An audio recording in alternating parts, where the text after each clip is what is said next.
Oh, di ba may sinabi ako tungkol sa inyo yung salitang yung catchphrase na yun na yun nating but be happy.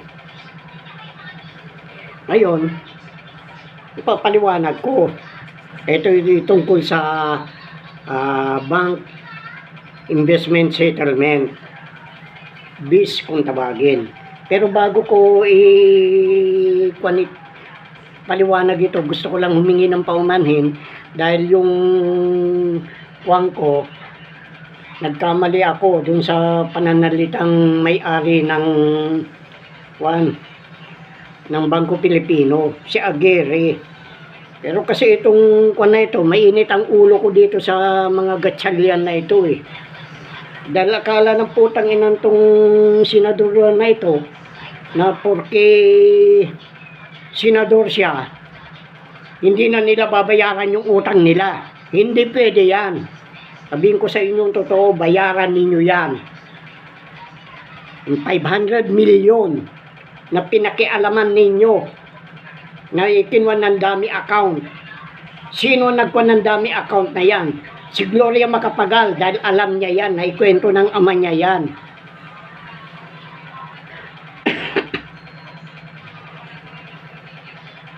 Pero trinaydor din niya si ERAP para makaupo. Mga taktika nila yan eh. Yung liit na babae na yan. Sa dami na ninakaw niyan. May pinapatay pa yan na may nakakuha yan doon sa Mindanao. Hindi nga nila binigyan ng bahagi yung 4 na lalaki na nagtrabaho doon. Kilala ko yung isa. Nakabase ngayon doon sa Aurora. Ikinento niya sa akin.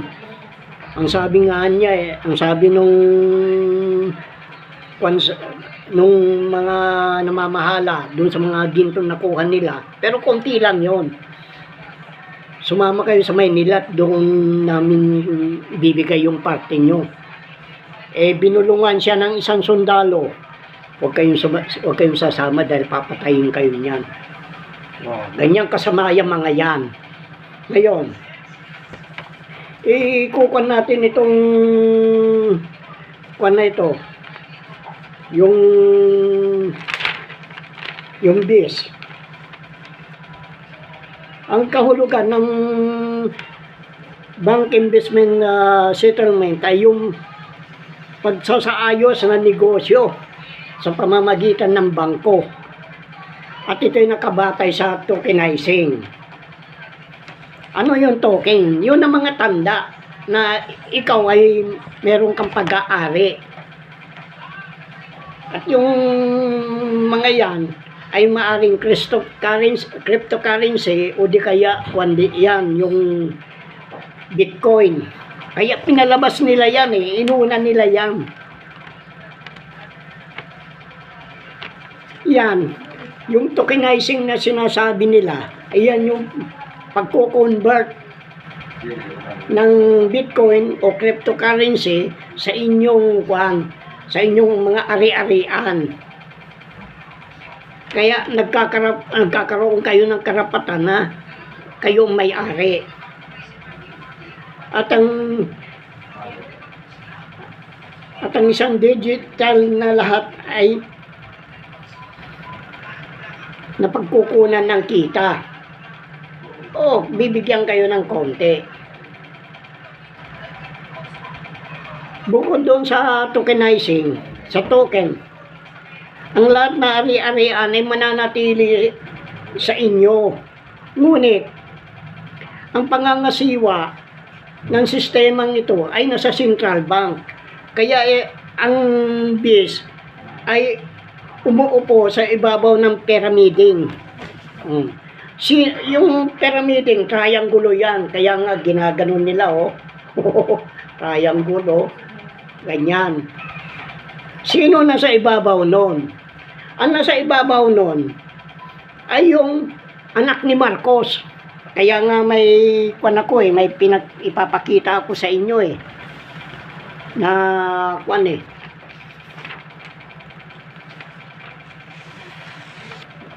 na iba na ngayon may pag kaya ang kanyan, kaya ganyan ang magiging mangyari niyan. Oh, hindi ba ganon? Nakaganon. Oh. Oh. Ganyan, triangle.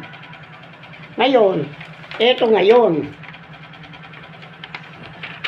Yan ang magiging kanyan. Yan. Oh. Yung nasa ibabaw, omega. Binago nila eh. Kumbaga sa kwan, may plan A, may plan B sila upang mailigaw ang tao. Kaya yan ang kwan, yung omega, yung ang anak ni Marcos na magnanakaw. Oh, yan China. Oh, Indonesia, Malaysia. Yan ang pagkakakwan yan. Pero dahil binabagsak nila ang Amerika, kaya ganyan ang mangyayari. Oh, Russia, Iran, Muslim. Kaya yung Vatican papalitan na. Kaya nagtaka, ang isang pinagtaka ko dyan, bakit hindi na ang Vatican na namamahala ng pagpapa-imprenta ng mga dollar sa bawat central bank. Kaya nakwan din nila ang kwan. Nabudol nila ang gobyerno ng Amerika at saka yung mga Amerikano. Oh. Kaya yan ang kwan nila eh. Dahil yung Iran sa Middle East niya, yan ang magiging party niya. Itong kwan naman, itong Russia, Africa. Ito namang Southeast, ito namang Asia, ito yung China. Ngayon, kaya nga, kaya na magiging kwan yan, magiging itsura niyan. Ayan o. Oh, yun na, yan na nasa, yung Alpha Omega World Marshall Program, yan nakaupo dyan. Sa ibabaw niyan, yung anak ni Marcos. Oh. Kaya nga pinatay nila yung kumandidato eh. Oh. Pinatay nila para makuan yan. Ngayon, eto ngayon ang kuanang magiging itsura niya. Oh. Ay binagsak yan. Ay nagkakaroon ng problema dyan ngayon.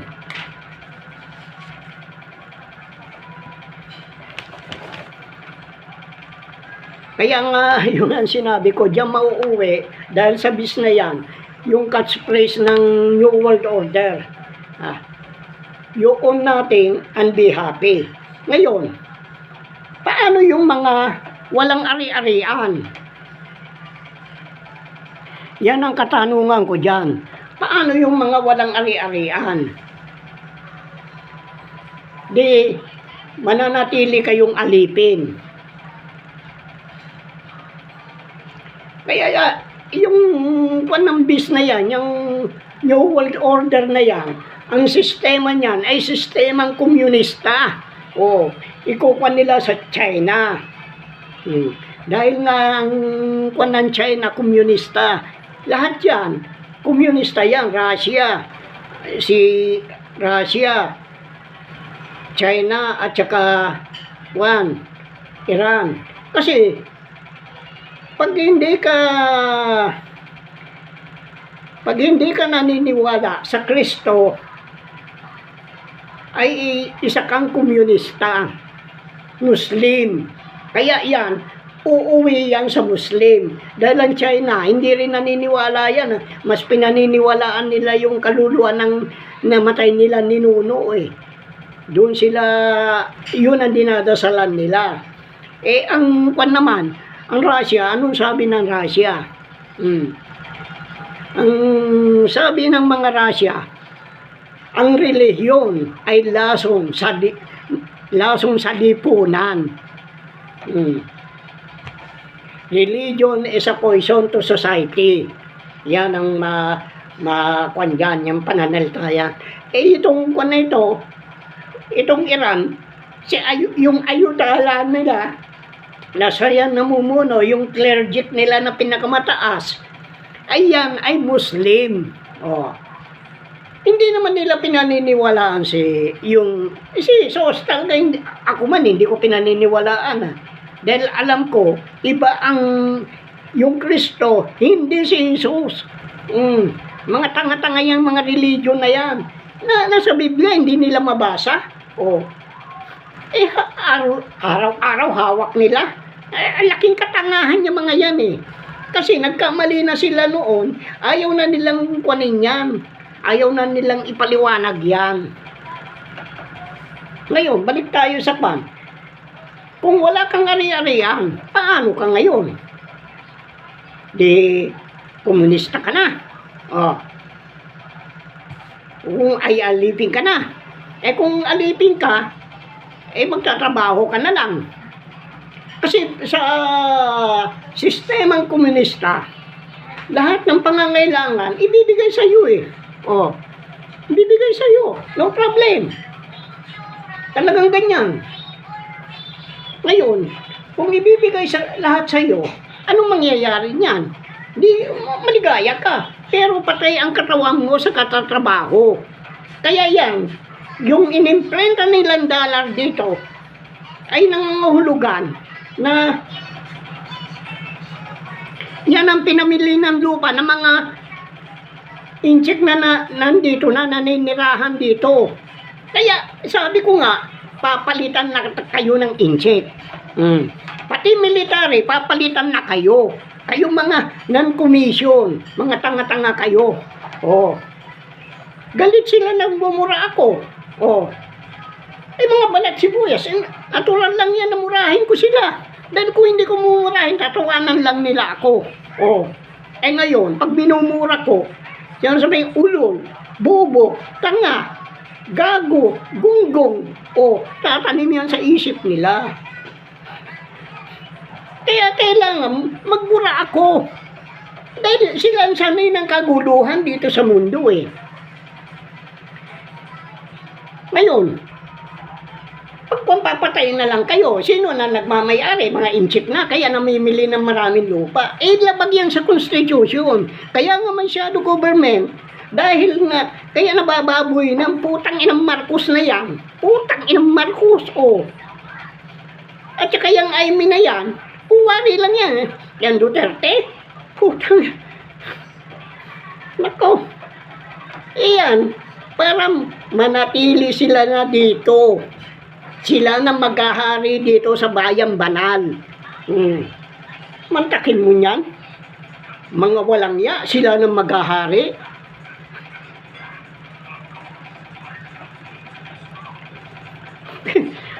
Kaya nga, yan ang ipinapaliwanag ko. Ngayon, yung mga mayroong konting ari-arian, pag may mga anak, pamamanahan, di, babawas na. Siyempre, hindi lang iisa yung dahil kundi magiging alipin. Kaya nga may alipin sa gigilid eh.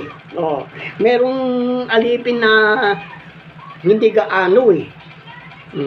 Kaya yung mayroong may-ari na Pilipino, mas magaan ang trabaho. Kung malaking ari-arian mo, ikaw ay wala kang trabaho. Kasi nakabatay nga dyan eh. Sa salitang yan eh. Yun natin ang be happy. Kaya nga sabi ko, paano yung walang ari-arian? Karamihan dito, naibenta na sa mga putang ng mga inchik na yan. Pero, iyan ang gusto nilang palitan ng Constitution. Yan, nagkamali sila eh. Nagmadali sila eh. Nataranta sila. Ngayon, pinagpipilitan nila. Kaya yan, walang mangyayari dyan. Dahil hindi papayagan ng kataas-taasan yan, yung mga putang ng mga inchik na yan. Dapat yung magsilayas sila lahat dito. Maski na nakapag-asawa ka ng Pilipina, di maiwan yung Pilipina, lumayas ka. Hindi ka kailangan dito. Mga anak mo, dalhin mo. Baka magsabog pa ng lagim yan dito eh, lahing inchik eh.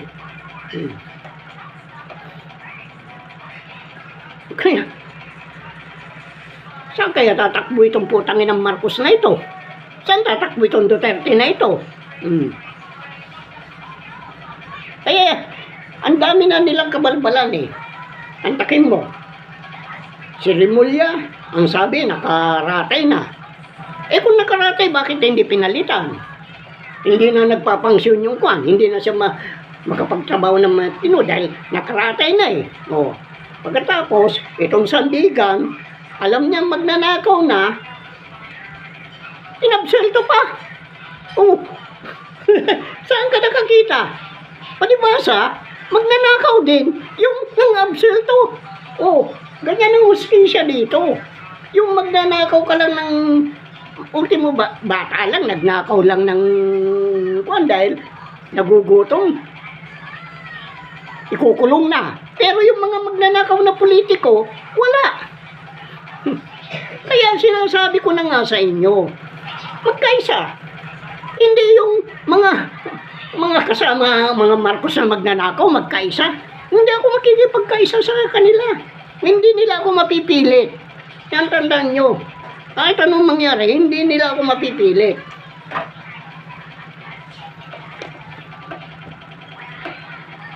Kaya, itong sistema na ito, kasi may sinabi sila eh, na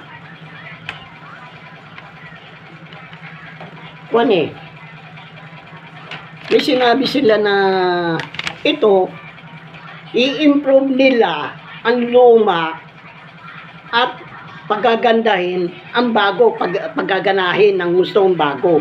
Ano ba yung luma na yan? Di yung komunista. Oh, yan talagang kung ng bank settlement. Bakit na kung ng bank settlement? Kasi mawawala na yung mga bangko na yan, kundi ang matitira, central bank na lang eh. Kaya nga sabi ko, kawawa ang walang ari-arian. Mamamatay ka na sa katatrabaho hanggang sa pinaka apu-apuhan mo, mananatiling alipin. Walang gawa yan, kundi magtrabaho na lang na magtrabaho. Dahil ibibigay nga lahat sa inyo eh. Eh kung tamad yung tao, di papatayin ka. Ganyan ang magiging kwan yan. Oras na nagtamad-tamad ka, papatayin ka. Kasi sasabihin niyan, patay gutom ka, useless eater. Yan ang gusto nilang mangyari. Yan putang inang Marcos na yan. Yan tamad na yan, dapat yan ang patayin. Putang inang yan.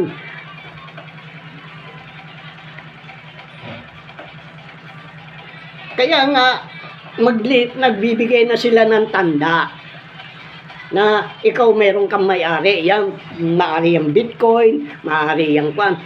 Pinakwan lang nila yan, pinaikot-ikot lang kayo eh. Kaya yan, hindi kayang ipaliwanag ng mga vlogger yan. Yung mga troll na yan, naku, kawawa kayo sa akin, tandaan ninyo. Alam ko na kung sino mga troll. Eh ako nanonood lang sa inyo, hindi ako kwan. Pero sinabihan ko na kayo nung primero, Bartolina, habutin nyo. Babae kay lalaki, pag napatunayan. Eh ito mga vlogger na ito kasabwat din ito. Eh hindi ko pinagpapaniwala ng mga vlogger, sabi ko nga eh, liniligaw lang nila ang kwan sa tamang issue. Yung talagang issue niyan, ng pangkasalukuyan. Eh kung anong balita, kung anong kwan, yung para, naku, paniwalang-paniwala naman, hindi ninyo alam na ilinalayo kayo sa talagang issue kung anong gagawin nila sa bayang banal. May ginagawa ba yung mga vlogger na yan? Lahat sila. Yan, nabayaran yan. Eh, lahat yan humihingi ng star, merong kung ano-ano, donation, Gcash. Eh ako nagkakautang, inaamin ko, nagkakautang ako. Pero, hindi ko ginagawa yan. Itinuturoan nga ako kung paano ako kumita eh. Pero sabi ko, hindi yan ang kuwan ko, ang pakay ko. Ang pakay ko, yan, ilabas ang mga katotohanan. Hindi para magkapera. Bakit ako magkakapera? Eh, ang laki-laki nun nakalagat doon. Kaya, Wag na ninyo yan. Puro panligaw lang yan. Kaya nga sabi ko asan na ngayon yung trayo ninyo na Ilerio? Yung pandaraya sa eleksyon, bakit nawala? Kasi tapos na yung issue na yun dahil napatay na nila yung kumandidato Kaya ito ngayon ang umupo. Ito naman, walang kibo para sabihin mabait, tarantado. Yung mga balak ninyo, gawain ng mga makademonyo. Kaya yung may mga nagkukumin sa akin ng masama. Galit na galit sa akin. Bakit sila galit? Kasi mawawalan sila ng kita kung talagang matino ka, bakit hindi mo muna unawain yung sinasabi ko? Sinasabi ko sa inyo, unawain nyo kung hindi totoo ang sinasabi ko. Wala naman nagbabanggit sa inyo. Anong katotohanan? Abogado nga. Anong sabi nung pag pinasumpa yung akusado? Sasabihin daw niya lahat ang katotohanan. Ngunit hindi lahat ay katotohanan. Isang parte lang ng katotohanan ang kanyang babanggitin. Nakakuha pa sa Bible yung kanya. Kaya nga, natatawa na lang ako sa kanila Kaya itong na ito, hindi mo ba napansin yung salita ni TBM? Jack Flores. Unified Ledger. Ledger to ledger. Yan ang sinasabing ledger to ledger. Yang na yan. Kasi maraming dami account ang mga Marcos. Yan ang numero 1 kung pinag-ingatan. Dahil ngayon, paano yan ngayon? Yung mga nagpipensyon, wala naman. Hindi na makakapag-pensyon. Di pasensya kayo. Sinasabi ko na nga maraming dami account yan. At saka hindi ko basta-basta sinasabi ang mga nalalaman ko. Dahil ako, nagtitira ako ng reserba. Kaya nga, gaya ko, kung sinong may-ari ng Federal Reserve Bank, may reserba ako. Ano yung password? Anong palatandaan? Kaya nga sinasabi, kung sino yung sovereign man. Sovereign man. Meron pa dyan nakatawa ako Sovereign man confidential.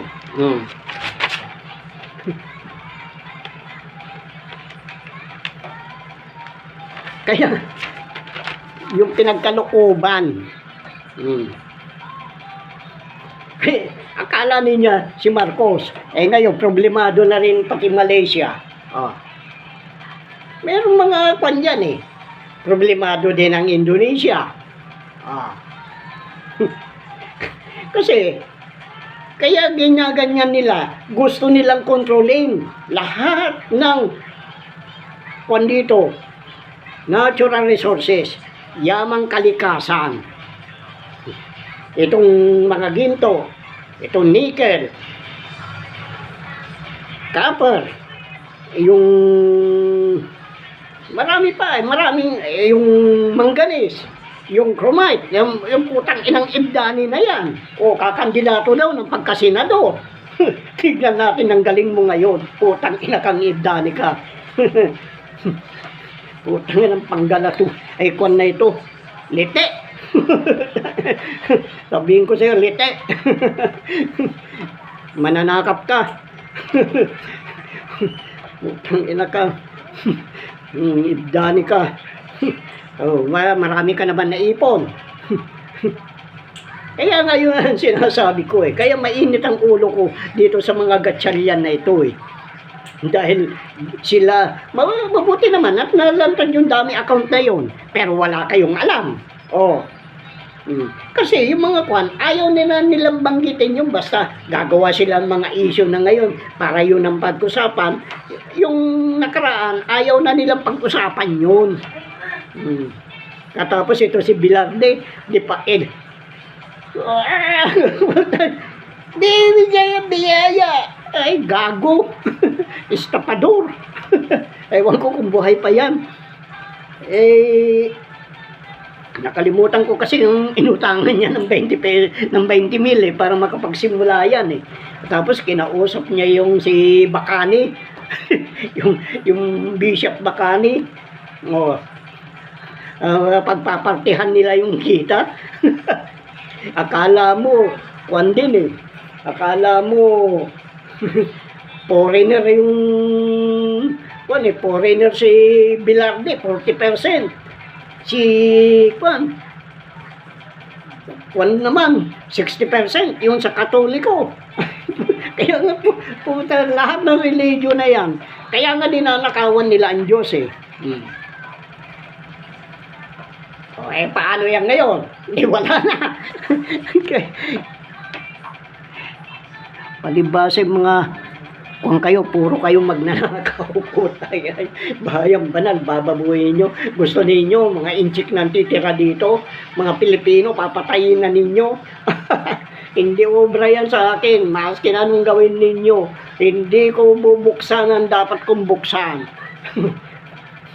Ngayon, nalaman na ninyo na nakapangalan sa akin ng Federal Reserve. Bakit hindi? Walang pag-aari ang mga elitista dyan. Walang pag-aari mga Marcos dyan. Sabihin, tuwan-tuwa si Marcos. Sabihin sino ang pinakamayaman na tao sa buong mundo? Sabihin, sasagot naman si Rocky Pilar. Ay, Marcos! Nabudol. Nabudol. Maging si Nixon. Sabihin, maski na si Karen Hughes na sinasabi na ng Central Bank, marami daw ginto do. Ulol. Kutang ina ka. Maski na babae ka, ululin kita. Dahil wala kang kwentang tao. Alibasib, mga bayaran kayo. Kaya nga, medyo hindi pumapalag na si Antonio Guterres Kaya yung United Nations Financial System na lang nila, ang department nila ang kumukuan nagsusulong dito hindi niya sinusulong yan talagang kuan. At yung si Cristeta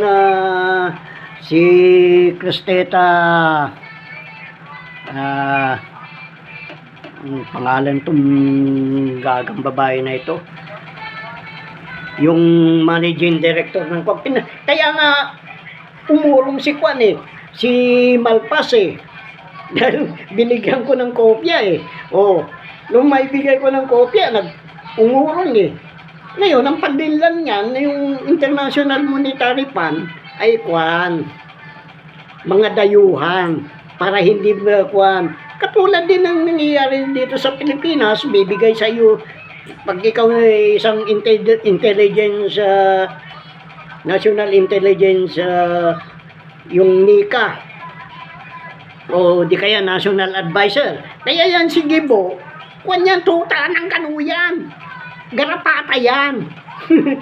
Tigasip-sip ng dugo ng kano ng elitista. Hindi ba Gibo? Gibo Chodoro. Ayan, binuo ko na. Gibo Chodoro. Garapata ka ng Amerika. Kala nyo, natatakot akong magsalita ng mga pana.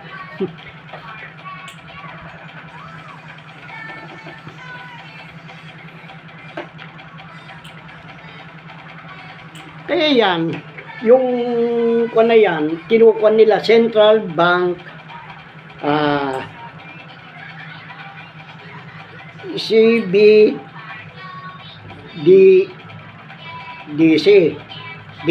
Digital Currency. Yan ang plataforma nila para kung na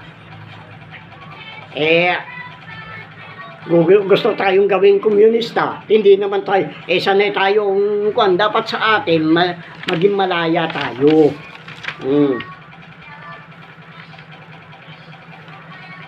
Huwag natin pairalin yan.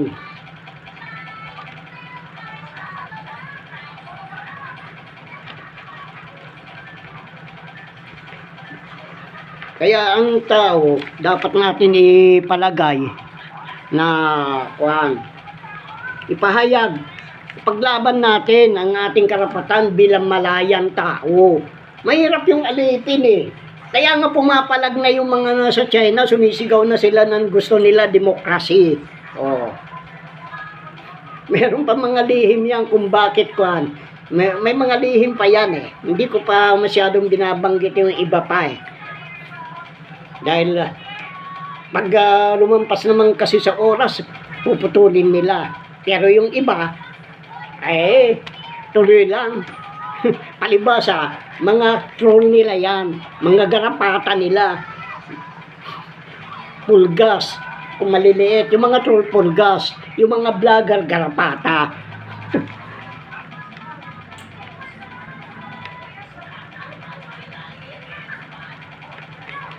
Sila lang naman ang makikinabang dyan eh.